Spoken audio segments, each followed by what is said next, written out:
ابو داؤد شریف کی حدیث ہے، نبی کریم صلی اللہ علیہ وسلم فرماتے ہیں کہ جو شخص ان کلمات کو کسی بھی جائز مقصد کے لیے پڑھے اللہ تعالیٰ ضرور بے ضرور کامیابی نصیب فرماتے ہیں۔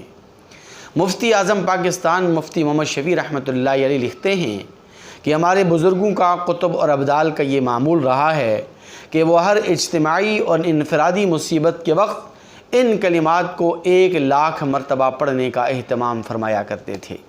اس وقت فلسطین میں ہمارے مظلوم مسلمان بھائی اسرائیل کی ظلم کی چکی میں پس رہے ہیں۔ ہم سب کو چاہیے ہر گھر کے اندر ان کلمات کو 1,00,000 مرتبہ پڑھنے کا اہتمام کیا جائے، اور وہ کلمات انتہائی آسان اور سہل ہیں، اور یہ وہی کلمات ہیں جو یونس علیہ السلام نے مچھلی کے پیٹ میں پڑھے تھے۔ لا الہ الا انت سبحانک انی کنت من الظالمین۔